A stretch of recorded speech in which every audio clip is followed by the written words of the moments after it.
नमस्कार। कैसे हैं आप सभी? मैं उम्मीद कर सकता हूँ कि आप सबके सब बहुत अच्छे होंगे। देखिए, आज जो मेरा विषय है वो है बिहार में लड़ाइयाँ क्यों होती हैं? बिहार में जो इतने ज़्यादा क्राइम्स होते हैं वो क्यों होते हैं? ये एक विषय है और इसमें कोई सरकार या उस तरीके की बातें नहीं हैं। इसमें एक मूल जो जड़ है, जो मेन जो रीज़न है सारी लड़ाइयों का, सारे क्राइम्स का, सारे झंझटों का, उसके बारे में आपसे विशेष चर्चा करने जा रहा हूँ। देखिए, बिहार में क्या है ना, दरअसल अ, बिहार में जो लड़ाइयाँ होती हैं वो दो कारण से होती है। बिहार का, क्योंकि मैं बिहार का ही हूँ और बिहार को मैं थोड़ा जानता हूँ अच्छे तरीके से। तो जहाँ तक मैंने समझा है और जहाँ तक मैंने देखा है उस हिसाब से दो कारण से लड़ाइयाँ होती है। पहला कारण है वर्चस्व की लड़ाई, दूसरा कारण है पारिवारिक लड़ाइयाँ। अब देखिए, वर्चस्व की लड़ाइयाँ कैसे है, मैं आपको दोनों को एक्सप्लेन करता हूँ। वर्चस्व की जो लड़ाई है, मैं आपको उदाहरण देता हूँ। जैसे गांव है, ठीक है। गांव में मान लीजिए कोई है, एक इंसान है, वो वो एक होता है ना इन्फ्लुएंशियल इंसान जो बहुत ज़्यादा इन्फ्लुएंस करता है लोगों को। तो गांव में क्या होता है, ऐसे दो तीन लोग होते हैं जो लोगों को इन्फ्लुएंस करते हैं, उनकी टीम होती है। आप समझ रहे हैं डिप्लोमेसी किस तरीके की होती है? तो वो होता है। उसमें एक तो लड़ाइयाँ होती है आपस में, जो तीन लोग हैं वो आपस में लड़ते रहेंगे। और इसमें एक और कारण होता है, मैं आपको, वर्चस्व की लड़ाई एक और तरीके से होती है। जैसे मान लीजिए आजकल आप, अगर आपको पता हो तो जो लड़की लड़का का ये जो चक्कर, सारे जो चीज़ें चल रही है, जो डेटिंग कल्चर जो है, इसमें क्या होता है बेसिकली कि मान लीजिए कोई लड़की का पिता है। अब अगर उसकी जो बच्ची है, उसकी अगर जो बेटी है, अगर वो किसी दूसरे लड़के के साथ अगर चली गई, इरिस्पेक्टिव ऑफ कास्ट, कास्ट कुछ भी हो वो अलग माजरा है, अगर वो चली गई तो क्या होता है आपको पता है?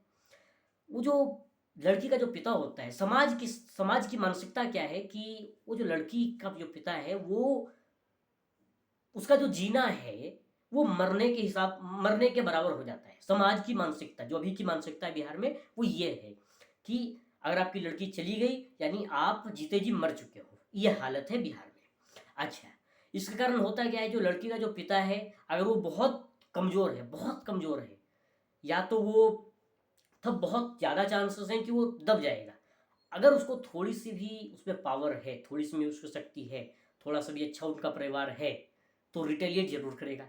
और रिटेलिएशन में होता क्या है, यही आपसी लड़ाई, पारिवारिक लड़ाई, सारी चीज़ें हो जाएगी। इसमें भी वर्चस्व का ही रोल रहा। आगे बढ़ते हैं, ये इस तरीके के वर्चस्व के लड़ाई हो गए। दूसरा जो कारण है वो पारिवारिक लड़ाई है।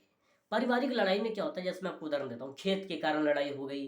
अगर खेत के कारण ना भी हुई तो कैसा होता है, मैं आपको बताता हूँ। जान मान लो दो भाई है, दो भाई की पत्नी है। ये जो पत्नी है ये अपने पति से कुछ अलग बोल रही है, ये पत्नी अलग बोल रही है, दोनों आपस में पति को कंट्रोल कर रहे हैं।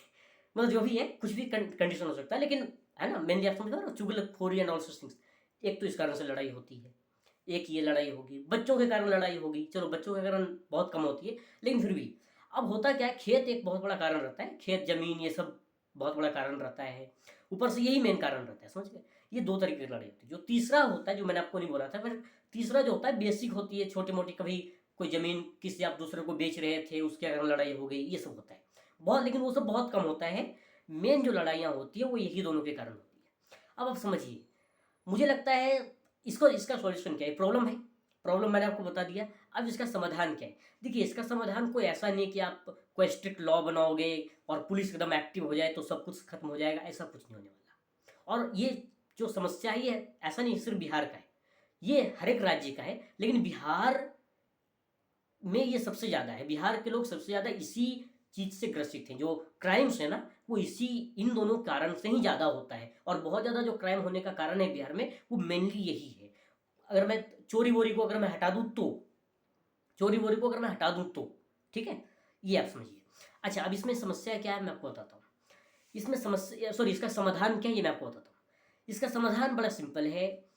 कोई पुलिस नहीं, कुछ नहीं, वो कुछ नहीं कर सकती। पुलिस जाएगी, जा करके समझा देगी, कोर्ट चले जाएंगे, वो लोग लड़ लेंगे, थोड़ा बहुत पैसे खत्म हो जाएंगे, वापस एक दो साल बाद वापस वो वर्चस्व की लड़ाई, पारिवारिक लड़ाई सब शुरू हो जाएगी। कोई खत्म नहीं होने वाला। एक ही तरीका है। मुझे लगता है बिहार सरकार को, स्पेशली बिहार सरकार को सोशल वेलफेयर्स या सोशल अवेयरनेस जो प्रोग्राम्स होते हैं वो चलाने चाहिए, और ग्राउंड लेवल पर रियल इम्पैक्ट के साथ, रियल इम्पैक्ट, रियल मिशन के साथ। और देखिए, इसमें कोई करप्शन वरप्शन को हटा दें तो मतलब कुल मिलाकर रियल तरीके से उनको चलाना पड़ेगा। ग्राउंड पर एकदम एक मूवमेंट चलाना पड़ेगा, एक अवेयरनेस मूवमेंट चलाना पड़ेगा, जिसमें हम लोगों को ये समझाने का प्रयास करें, लोगों के मन में ये डालने का प्रयास करें कि भाई साहब ये सब बेकार की बातें हैं, वर्चस्व वर्चस्व, यहाँ वर्चस्व वर्चस्व का कोई खेल नहीं है, कुछ नहीं है। परिवार में कृपया आप लोग शांति से देखिए। अब इसमें एक और प्रॉब्लम है, इसमें कोई सरकार सोशल अवेयरनेस प्रोग्राम चला करके भी कोई बहुत बेहतर नहीं कर सकती है ना, क्योंकि देखिए समाज जिस तरीके का है उस समाज को चेंज करने में समय लगेगा। उस समाज को अगर हमें बदलना है तो मैंने वापस शिक्षा का मुद्दा आ जाता है कि हमें बेहतर शिक्षा हमें देना पड़ेगा। शिक्षा में भी बेहतर क्या देना पड़ेगा, कंटेंट।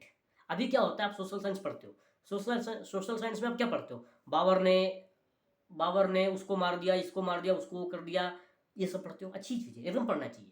लेकिन साथ में मुझे लगता है हमें जो पर्सनल जो लाइफ है उसमें हमें कैसे किन चीज़ों से डील करना है, किस चीज़ों से प्रॉब्लम होती है, वो सब भी मुझे लगता है सिर्फ फॉर्मेलिटी के रूप में नहीं पढ़ाना चाहिए, रियल तरीके से इम्प्लीमेंट हमें उसको बच्चों के अंदर करना पड़ेगा। मैं आपको एक उदाहरण देता हूँ क्यों इम्प्लीमेंट नहीं हो पा रहा है। मोरल करके एक सब्जेक्ट होता है, ठीक है, मोरल करके एक सब्जेक्ट होता है। वो सब्जेक्ट आपको पता है स्कूलों में फॉर्मेलिटी के रूप में पढ़ाया जाता है, फॉर्मेलिटी के रूप में पढ़ाया जाता है, बच्चे उसको सीरियसली नहीं पढ़ते। हम लोग भी जब हम लोगों के तो खैर मोरल होता नहीं था, अभी जब हम लोग पढ़ते हैं तो हमें पता चलता है जो हमारे जूनियर्स हैं वो सीरियस नहीं लेते उन चीज़ों को, वो ऐसे ही हाँ ठीक है याद कर लो, लिख दो, बस इतना ही। मुझे लगता है इसको गवर्नमेंट को साइकोलॉजिकली तरीके से बहुत ही स्ट्रिक्टली तरीके से इसको हमें अपने एजुकेशन सिस्टम में इसको इम्प्लीमेंट करने पड़ेंगे, तभी हम एक बेहतर समाज की ओर बढ़ सकते हैं। और शिक्षा पर तो हमें काम करना ही करना है, लेकिन ये हमें शिक्षा में हमें स्ट्रिक्टली तरीके से इसको इम्प्लीमेंट करना पड़ेगा, जिससे कि जो भी हम इम्प्लीमेंट कर रहे हो वो सब एक फॉर्मेलिटी ना बन जाए, सिर्फ फॉर्मेलिटी बन के ना रह जाए, वो रियल में भी इम्प्लीमेंट हो। और मुझे लगता है कि हमें बड़ों के लिए भी इस तरीके के प्रोग्राम्स हमें चलाने चाहिए, तभी हम ये जो प्रॉब्लम जो है वर्चस्व की लड़ाई और पारिवारिक लड़ाई, इन दोनों को हम खत्म कर सकते हैं। और हमें खत्म करना पड़ेगा, मैं मानता हूँ समस्याएं आएंगी, मैं मानता हूँ समय लगेगा, मैं मानता हूँ, मैं ये भी मानता हूँ कि ऐसा नहीं होगा कि हमने चलाया और 2 साल में या 20 साल में खत्म हो जाएगा, ऐसा नहीं होगा, समय लगेगा। लेकिन अगर हम मेहनत करें, अगर हम पूरी सच्ची श्रद्धा से अगर हम इस काम में लगें, इस अवेयरनेस प्रोग्राम में अगर हम लगें, तो मुझे पूरा विश्वास है कि ये एक ना एक दिन हम इसका जो चेंज होगा, इसका जो बदलाव होगा, हम जरूर देखेंगे। और यही बात शराब पर लागू होती है। मैं अपार्ट फ्रॉम टॉपिक जा रहा हूँ, बट मैं थोड़ा सा आपको बता देता हूँ। मैंने पिछली वीडियो में बोला था आप लोगों को कि शराब एक बहुत बड़ी प्रॉब्लम है, और नशा जो है, स्पेशली शराब भी नहीं, नशा, कोई भी किसी भी तरीके का नशा समाज के लिए एक बहुत बड़ा प्रॉब्लम है। और हमारे जो युवा हैं, स्पेशली बिहार के युवा, वो नशा एक तरीके से नशे में लिप्त हैं। एक बहुत बड़ी आबादी है युवाओं की जो नशे में लिप्त है।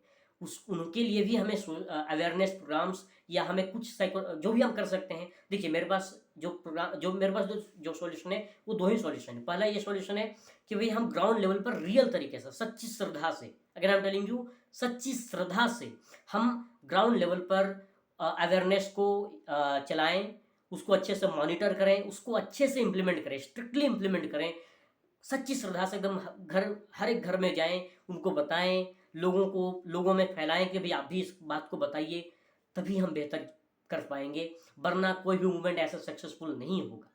दूसरा जो सॉल्यूशन है वो ये है कि आप बचपन से बच्चों को स्ट्रिक्टली तरीके से इन चीज़ों के बारे में पढ़ाइए, इररेस्पेक्टिव ऑफ एग्जाम मत लीजिए, इसको अच्छे से बस पढ़ाइए, इसको अच्छे से बच्चों के मन में डालिए कि भाई आपको ऐसे ऐसे करना है, इस लेवल का हमें करना पड़ेगा। एग्जाम से कुछ नहीं होगा। अगर आप जैसे भी मोरल सब्जेक्ट है ना, मोरल सब्जेक्ट का भी एग्जाम होता होगा, वाइवा होता होगा, कोई फायदा नहीं होता है, कोई फायदा नहीं होगा। हम अगर कोई फायदा होता तो आज बिहार जो जिस प्रॉब्लम से जूझ रहा है वो आज नहीं जूझता। मुझे लगता है कि आप सभी को भी इस प्रोग्राम में खुद से पार्टिसिपेट करना चाहिए, और जितना आप कर सकते हो अपने इंडिविजुअल लेवल पर, जितना आप कर सकते हो आपको उतना करना चाहिए। Again I am requesting to you all people, please do whatever you can. आप लोगों को ये बात समझाइए। आपको लोग क्रिटिसाइज करेंगे, आपको लोग ज्ञानी बोलेंगे, लेकिन चिंता मत कीजिए। अगर आप एक भी इंसान को अगर आप समझा पा रहे हो तो मुझे पूरा विश्वास है कि अगर वो इंसान बदल पा रहा है तो आपको गर्व करना चाहिए कि आपके आपने लोगों को समझाया तो एटलीस्ट एक इंसान तो बदला, एक इंसान तो उस चीज़ को समझ पाया। तो मैं again I am telling you, शर्म आएगी। मैं मानता हूँ लोग ज्ञान भी बहुत देंगे, लोग क्रिटिसाइज आपको करेंगे, लेकिन कृपया अगर आप इसको करना चाहते हैं तो कृपया करिए, अपने लेवल पर करिए, करके इम्प्लीमेंट इसको कीजिए। और सरकार का वेट मत कीजिए, सरकार आएगी जब सरकार को मन करेगा वो अपने हिसाब से काम करेगी, लेकिन उससे पहले हम लोग काम करना शुरू करें, इस बात को मैं इंश्योर करें। अगर आई एम रिक्वेस्टिंग, प्लीज़ आप अपने इंडिविजुअल लेवल पर सोशल अवेयरनेस को क्रिएट कीजिए, अवेयर लोगों को कीजिए, अपनी बातों को उनके समक्ष रखिए, उनको समझाइए, समझाने का प्रयास कीजिए। नहीं भी समझते कोई बात नहीं, आपने तो प्रयास किया ना, बस इतना ही मेरा आज करना था। वैसे भी आज संडे है। धन्यवाद जी।